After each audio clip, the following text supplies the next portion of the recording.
People go to jobs that they hate, 87% of Americans, and guess what? And they pray they don't get fired. That's no way to live. That's why you're here. You just said, you know what? No, I ain't going out like this. I'm telling you. And people think you're crazy, and you are. You got to be crazy today. You got to be out of your mind. My favorite book said, let that mind be in you. You got to have another mind in you that says, I got this. This is my life. I own this. I'm going to call the shots here. Nobody's going to tell me how much I'm worth, what time I can take a lunch break. I'm not going to anybody and ask for permission to take my family on vacation. No, I got this. I've got a vehicle that can take me to another place. That's why you said yes. Give yourselves a round of applause. Mr. Washington said, Mr. Brown, transform your mindset. Number 2, he said, practice. Let us say together, OQP. Write this down. Only quality people. Only quality people. You don't want everybody in your organization. You want only quality people. Here's something else he said. Mr. Brown, yes, sir. And this is what we're going to do in this presentation. That's called presentation power. He said, develop your communication skills. How you present yourself, how you sell yourself. He said, once you open your mouth, you tell the world who you are. And then he said something else. Let us say together with conviction. I want everybody to join me on this. Let us say together, you got to be hungry. Say it again, you got to be hungry. He said, what do you want to do with your life, young man? I said, sir, I want to buy my mother a home. He said, you got to be hungry. I said, what do you mean by that? He said, people that are hungry are willing to do the things today others won't do in order to have the things tomorrow others won't have. He said, people that are hungry are relentless. People that are hungry are unstoppable. People that are hungry refuse to give up. People that are hungry, no excuse is acceptable for not making their dream become a reality. I said, I'm hungry, sir. I'm hungry to take care of my mother. I'm hungry to that she'll never have to pay another bill once I turn 18. And she hasn't, Mr. Washington. I'm hungry, sir, for another life. I'm not going to die here in Liberty City. I want to travel, sir. I want to see the world. He said, you can do that, sir. He said, practice OQP, only quality people. If you run around with 9 broke people, he said, I guarantee you, you'll become number 10.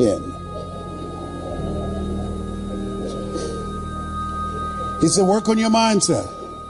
Listen to these audio programs I'm giving you every day. Glenn Turner, Dare to Be Great, every day. Dr. Norman Vincent Peale, Jim Rohn, every day. Zig Ziglar, program your mind, Mr. Brown. He said, how do you plan to buy your mother a home? I said, sir, I want to become a disc jockey. He said, is that right? I said, yes, sir. He said, good. He said, work on your mind. Here are my car keys. What do you want me to do with this? At lunchtime, go in my car, turn on the radio, and listen to Paul Harvey. Why? He's the world's greatest communicator. You want to be successful? Yes, sir. He says, listen and study people that are great communicators. That's the key to controlling your future. I said, but that's at lunchtime. In order to be successful, you got to be hungry. You got to be willing to do the things today others won't do. Are you willing to do that to be successful? To buy your mother home? Yes, sir. Yes, sir. And that's what you have done. You've got some goals that you want to achieve. There's some things that you want to do. And you've said to yourself, I'm willing to face the no's. You said to yourself, I'm willing for people to laugh at me. You said to yourself, I'm willing to gut this out. You said to yourself, I'm willing to make this happen. You said to yourself, I'm going to do whatever it takes to build this business. I can do it. If anybody's ever done it at any point in time in history, then what's possible for one, it's possible for me, and I'm going to do it. That's what you said to yourself.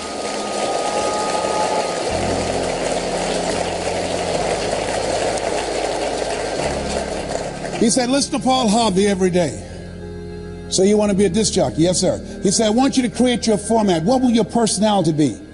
What style are you going to have? I said, wait a minute, sir. I want to be a disc jockey, but I don't have a job yet. And then he said something. He said, it's better to be prepared for an opportunity and not have one than to have an opportunity and not be prepared.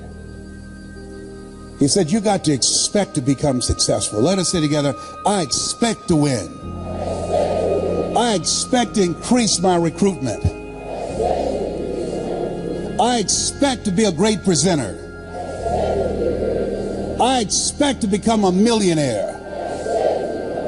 It's my time. It's possible. It's necessary.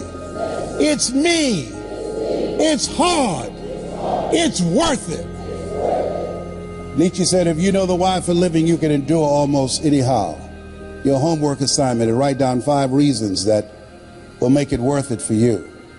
So when the tough times come, and they're going to come, when you feel like you can't see the light at the end of the tunnel, and that's a part of the process, your reasons will be your rod and staff to comfort you, to take you through the storms of life. He told me, you want to be a disc jockey? Practice on your communication skills. Visualize yourself talking to thousands of people, Mr. Brown. See yourself on stage presenting. Be willing to invest in yourself. Warren Buffett was being interviewed by a financial analyst on CNN. He said, what's the most important investment a person can make today? Warren Buffett, a billionaire, has billions of dollars in the stock market, billions of dollars in real estate. He looked at the reporter and said, the most important investment you can make is in yourself.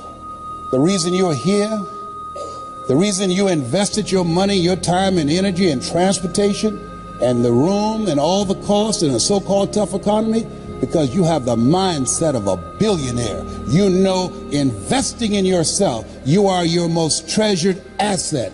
Give yourselves a round of applause. Come on, bring energy level up.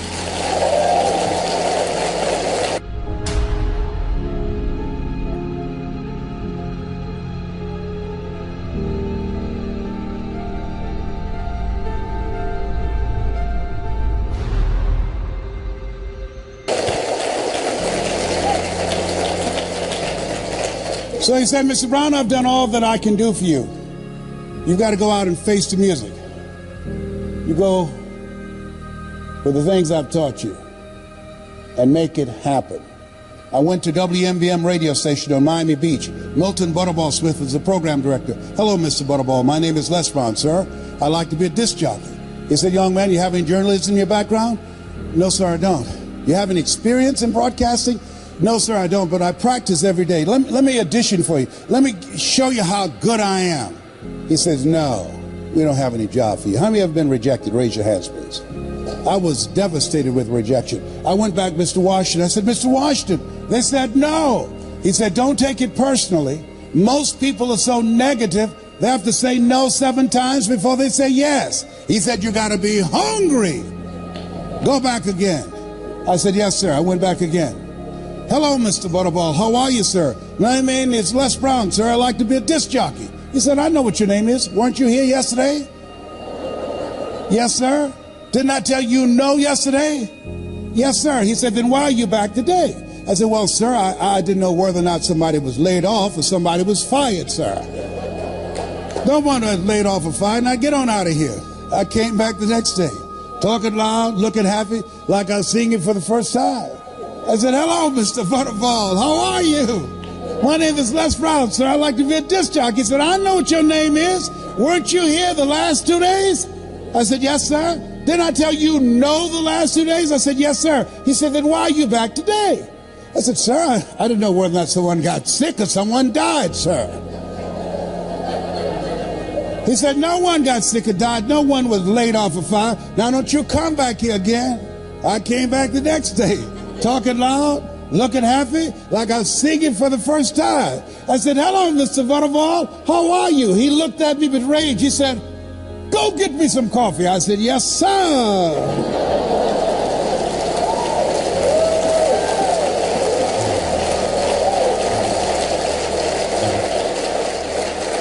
My favorite book said, the greatest among you will be your servant.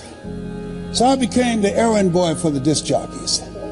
I was serving them. I'd go get their lunch and their dinner, and I'd come into the control room, watching them working the control room knobs and switches, knowing my time will come. Let us say together, my time will come, when I'll be a top producer, and when I'll come up on stage and they call my name because of my accomplishment. My time will come because I'm going to put forth the effort. And so on the weekends when the disc jockeys would come out to the parking lot, the cars would be clean inside out. They said, hey, who did this? I did, sir. How much do you charge, young man? Oh, nothing, sir. I just wanted to help out. Write this down. Build relationships. Build relationships. Give before you ask people to come into your business. Find some way to compliment them. Talk to them, ask them questions. Find out what's important to them, what's stressing them out, what keeps them up at night, what drives them, what they value. Don't advance with the business. People do business with people they know, like, and trust. That's why you want to tell the story and ask key questions. You want to be strategic and experiential. Write this down. You have an energy signature. People are feeling you out. They're listening to you. They're watching you. And so, it said, look, here are my car keys, young man. Donna Ross and the Supremes are coming to town, the Four Tops and the Temptations. I want you to pick them up at the airport and take them to the Fontainebleau Hotel on Miami Beach. It is my pleasure to serve you, sir. I would drive these entertainers all over Miami Beach in the disc jockeys' big long Cadillacs. I didn't have any driver's license, but I'll drive it like I had some. Then one day, it's a Saturday afternoon, a disc jockey by the name of Rockin' Roger was drinking while he was on the air. Rockin' Roger got so drunk, he could not complete the show. He began to slur his words. He's about to fall off the chair. It's a Saturday afternoon, and I was the only one there, looking at him through the control room window, walking back and forth, young, ready, and hungry. I was saying, drink, rock, drink. Drink, rock. I'd have gone and get him some more if he'd asked me to. Then pretty soon the phone rang. It was a general manager. I said, hello? He said, young boy, this is Mr. Clyde. I said, I know. He said, Rock can't finish the program. I said, I know. He said, will you call one of the other DJs in? I said, yes, sir. I hung the phone up and said, now he must think I'm crazy. I called my mama and my girlfriend, Cassandra. I said, y'all come out on the front porch, turn up the radio. I'm about to come on the air.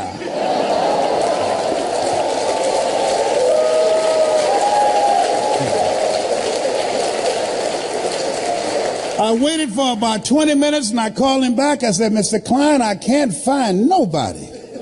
He said, young boy, you know how to work the controls? I said, yes, sir. He said, go in there and segue the records, but don't you say nothing here. I said, yes, sir. I couldn't wait to get old Rock out of the way. I put on a fast record. I said, look out, this is me, LB, Triple P. Les Brown, your platter playing papa. There were none before me, and there will be none after me. Therefore, that makes me the one and only. Young and single and love to mingle. Certified, bona fide, duly qualified to bring you satisfaction and a whole lot of action. Look out, baby, I'm your love man. I was hungry. Give the old man a round of applause. I was hungry. I was hungry. I was hungry. You gotta be hungry.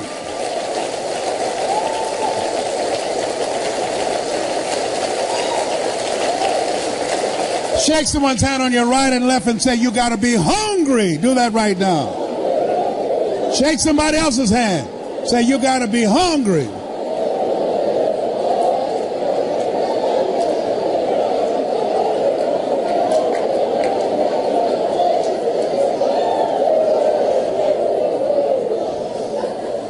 People that are hungry believe if you do what is easy, your life will be hard. But if you do what is hard, your life will be easy. People that are hungry believe what Zig said when he said, if you give enough people what they want, they will give you what you want. People that are hungry believe always strive to get on top in life because it's the bottom that's overcrowded. People that are hungry are uncommon people. They say yes to their dreams. They say yes to an opportunity where they can develop their entrepreneurial skills, where they can develop their mind and their leadership skills, where they can become versatile and flexible and create and build a business they can be proud of. People that are hungry have a vision of themselves when they leave here, leaving a legacy and not liabilities. People that are hungry understand that most people die at age 25 and don't get buried till they're 65 because they're not willing to take a chance on themselves. People that are hungry are a rare breed. They're risk takers. I don't know what you want to do. Seemed like yesterday when I was the new kid on the block. Now at 68, I'm the old timer. I used to think people in their 40s were old. Now I'm 68, I feel like I served at the Lord's Supper. And I know I look young for 68 because I used mascara to cover my gray hair. I was over there asking Worrier. I said, Marita, can you have any of this mascara? She said, oh, you look just fine. My kids say, Daddy, you look distinguished with your gray hair. I said, 68, I'm not trying to look distinguished. I'm trying to look young. I got to tell you this story. Don't tell anybody, please. I gave this speech at the Georgia Dome. And after I finished, it's called It's Not Over Till I Win. And after I finished, somebody came back and said, Mr. Brown, I know you're tired, and our speaker canceled. Do you have enough energy to do another program? I said, no, I'm tired. He said, we can pay your full fee of $25,000. I said, the Lord is able.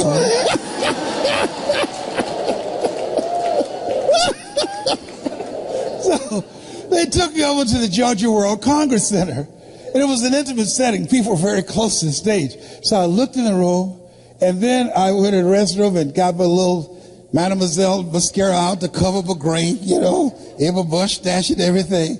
So I came in the room. The lady wanted everybody to know that she knew me. So she said, there he is, Les Brown.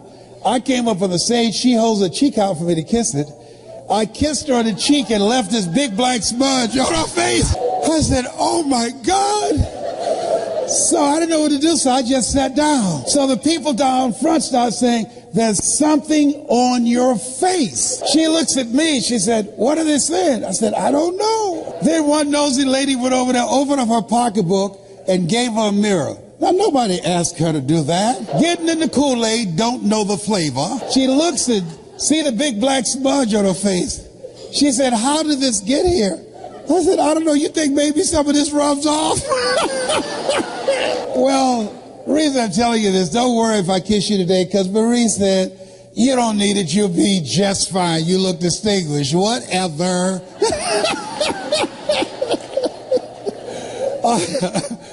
How many of you like to learn how to improve your presentation skills? Raise your hand. We're going to do a webinar that will walk you through a process and teach you how to tell your story. So you can speak in your community on a volunteer basis and be able to make a difference. How many of you like to make a difference with your story? Raise your hands. Very good. We will show you how to do this. I've been doing this now for 40 years.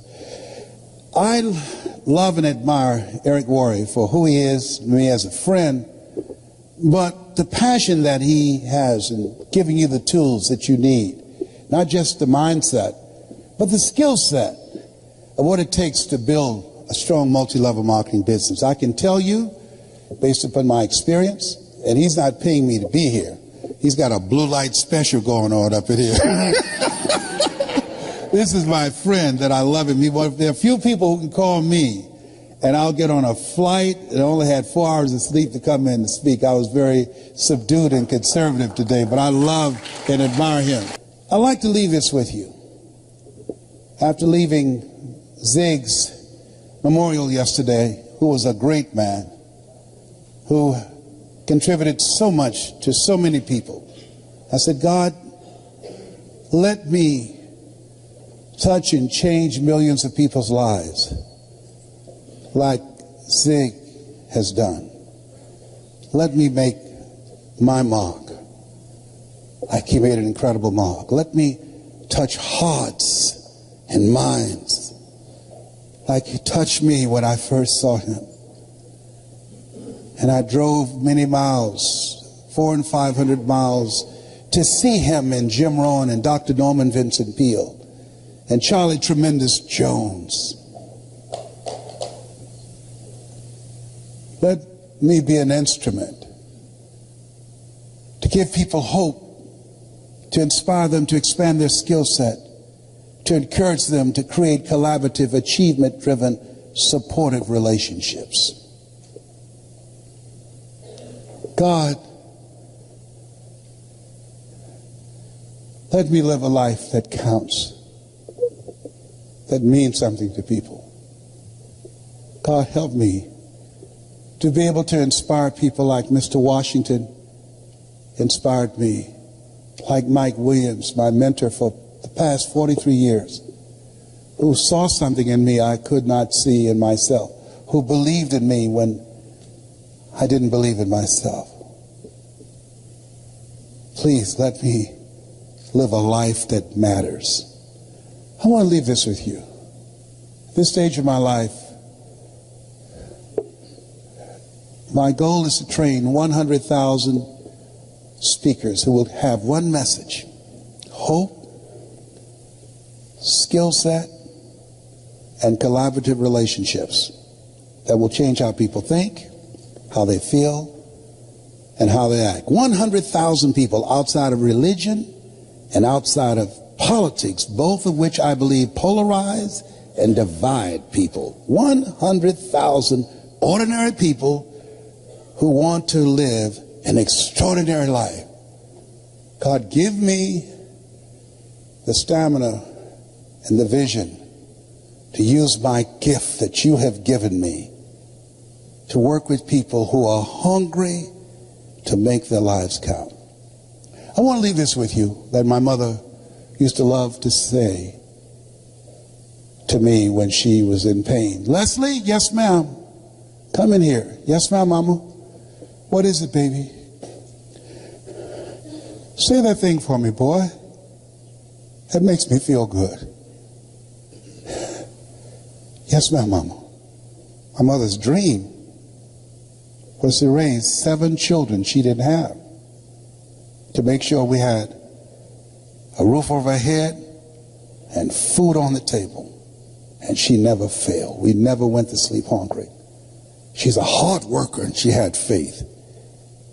I remember the first home I bought her in, this home she saw. I said, Mama, how you like this? She said, if I lived in something like that, I would feel like Mrs. Rockefeller. She didn't know I had planned to get that home for her. I purchased the home and I said, Mama, I think I know the people who live there. You do? I said, yes, ma'am. I said, I'm going to stop in and say hello. And I drove there and I opened the door. And she got out, and Mama at that time, around 76, she held my arm and we were walking toward the house. She looked at how beautiful this house was. She said, Leslie, you sure you know these people? Yes, ma'am, Mama, I do. And we got to the door, and I couldn't hold it anymore. I reached in my pocket, I took the key out, and I put it in the door. I said, Mrs. Rockefeller, this is your home. She said, Leslie, what are you talking about? I said, Mama, I bought this for you. I pushed the door open. She stuck her head in the door. She said, anybody home? I said, no, Mama. Nobody's here. This is yours. It's fully furnished. Multi-level marketing made that happen. This is going to happen for you. It's already happened for some of you. Mama has since passed. She was born on November the 6th, just like Zig. I remember her walking around the house looking and said, thank you, Jesus. Thank you, Jesus. And Leslie, you were such a problem kid. You were so crazy. I said, I know, Mama, but I'm rich now.